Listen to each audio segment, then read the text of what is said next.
नमस्कार, स्वागत है आपका। मैं हूं अभिषेक शुक्ल। राइजिंग इंडिया समिट के मंच पर मध्य प्रदेश में कर्ज माफी को लेकर कमलनाथ ने बयान दिया। उनका कहना था कि एमपी के 25 लाख किसान अगले 10 दिनों में कर्जा माफ होने की बात कहेंगे। And why does the farmer commit suicide? He commits suicide because it's a distress he can't get out of. So, we had announced 6 months ago, I had announced 6-7 months ago, we are going to have a farm loan waiver. It is going to involve about 53 lakh farmers and is going to cost 55,000. The loan value, is about 55,000 crores. Fair enough. You have the money? You have the money to spend? Well, we are doing it. I've started it. And in the next 10 days, forget about 2 months, in the next 10 days or 12 days, lakh farmers in Madhya Pradesh will be able to stand up and say, our loan has been waived. Okay. This is what's going to happen. Delhi में news 18 network की rising India 2019 summit में MP के CM Kamal Nath ने देश के mood के बारे में पूछे गए सवाल पर भी जवाब दिया। महीने में कितने चुनाव हुए? उत्तर प्रदेश में उपचुनाव हुए, वहां के मुख्यमंत्री की अपनी सीट हार गए। The chief minister lost his own seat which he had very creditably won for so long. His deputy chief minister lost. Then there were these 3 state elections. They had all the organization. We are still asking what is the mood of, is the heart of this country. Madhya Pradesh is the heart of this country. Don't you think the signals come in and out from Madhya Pradesh? They come into Madhya Pradesh from other states?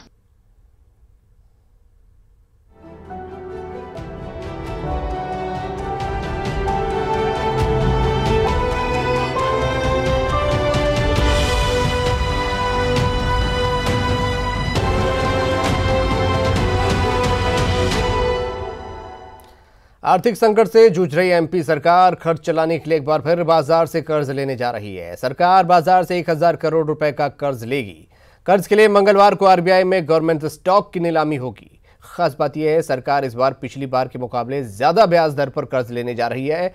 इससे पहले सरकार ने जहां कर्ज 8.37% ब्याज पर लिया था, वहीं इस बार 8.92% पर कर्ज लेने की तैयारी है। आपको बता दें, सत्ता में आने के बाद कमलनाथ सरकार चौथी बार कर्ज लेने जा रही है, जबकि मौजूदा वित्तीय वर्ष में एमपी सरकार 15,000 करोड़ का कर्ज ले चुकी है। कर्ज से मिले पैसों का इस्तेमाल सरकार अलग अलग विकास कार्यों के अलावा खर्च चलाने के लिए करेगी। गुना शिवपुरी दौरे पर आए सांसद ज्योतिरादित्य सिंधिया कन्या महाविद्यालय के वार्षिक स्नेह सम्मेलन में बतौर मुख्य अतिथि शामिल हुए। इस दौरान उन्होंने छात्राओं से संवाद किया। एक छात्रा ने शिवपुरी में पानी की समस्या बताई तो उन्होंने शीघ्र ही निराकरण की बात कही। सिंधिया ने बीजेपी सरकार पर भी निशाना साधा। उन्होंने शिवराज सरकार की स्मार्टफोन देने की योजना को बेवकूफी बताया और कहा कि वो चाहते हैं कि मेधावी छात्रों को टैबलेट मिले।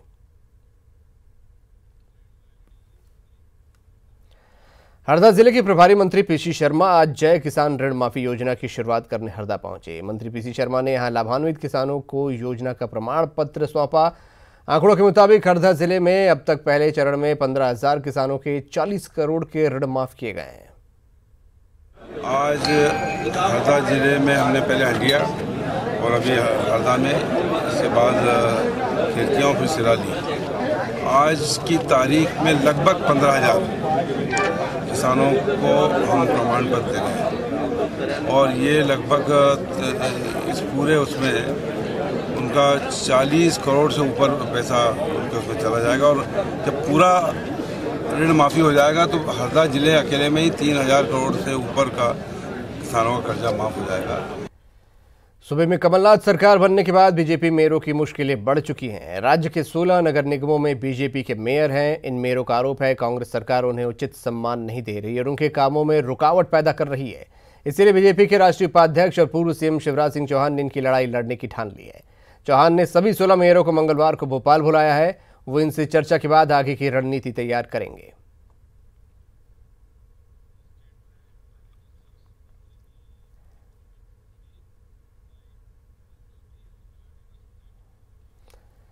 पंद्रह साल बाद एमपी में सत्ता में लौटी कांग्रेस के कुछ नेताओं के अंदाज भले ज्यादा ना बदले हों, लेकिन उनके परिजनों के अंदाज बयां का क्या कहना है। एक रिपोर्ट देखिए।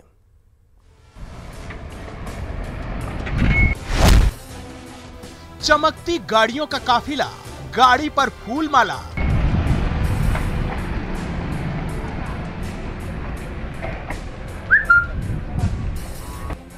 गाड़ी के रुकते दरवाजे खोल तेजी से उतरते लोग। इस स्वास्थ्य केंद्र में लोग मंत्री के अचानक पहुंचने का अंदाजा लगा बैठे।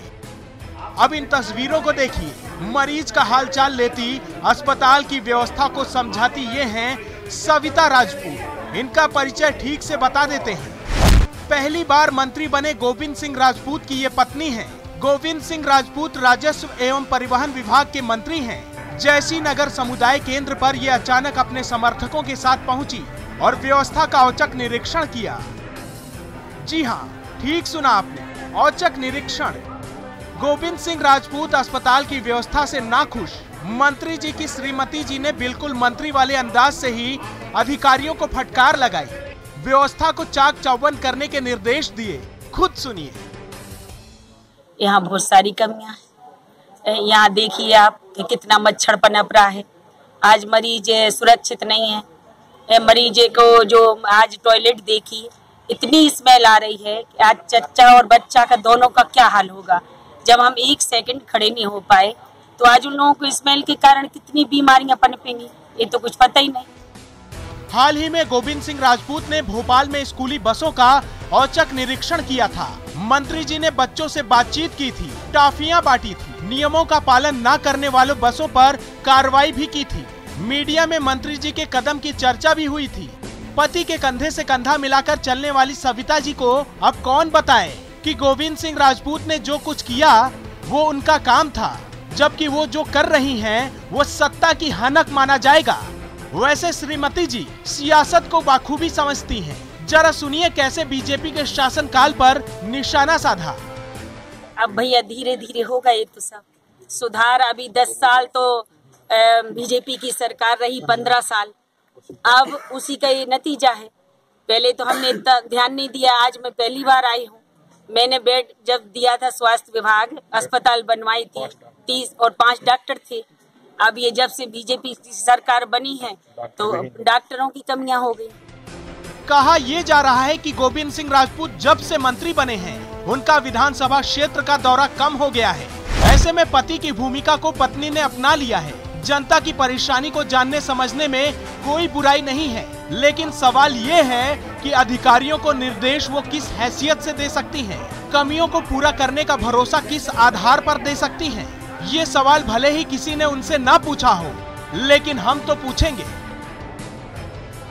राजेश पवार, न्यूज़ 18, सागर, मध्य प्रदेश।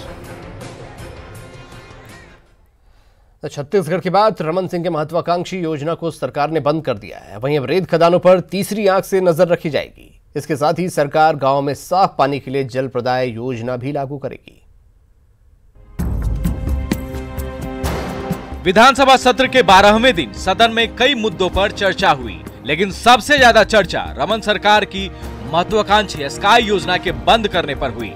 बघेल सरकार के फैसले पर पूर्व मुख्यमंत्री रमन सिंह ने सवाल उठाए। रमन सिंह के मुताबिक इस योजना से बस्तर के दूर दराज के इलाकों तक लोगों को इंटरनेट के साथ मोबाइल का लाभ मिला था। ये पहली बार हिंदुस्तान में किसी राज्य ने इतने बेहतर तरीके से इसको प्रोसेस किया और जनता को खास तौर से उस क्षेत्र में केवल मोबाइल देने का लक्ष्य ही नहीं है, कनेक्टिविटी कैसे बढ़े। कनेक्टिविटी की हालत सुकमा, दंतेवाड़ा, बीजापुर, कोंटा जैसे क्षेत्र में या बलरामपुर जैसे क्षेत्र में 36% लोगों के पास ही मोबाइल था या कनेक्टिविटी भी 10 से 15% थी। स्काई योजना का जो क्रियान्वयन हुआ है उससे गतिशीलता मिली है और आज मैं कह सकता हूँ उस क्षेत्र में कनेक्टिविटी बढ़ी है। पूरे बस्तर में बस्तर नेट के माध्यम से 7 जिलों को जोड़ा गया है। रेत खदानों से लगातार हो रही रेत की चोरी पर अंकुश लगाने के लिए सरकार अब रेत खदानों में सीसीटीवी कैमरे लगाएगी।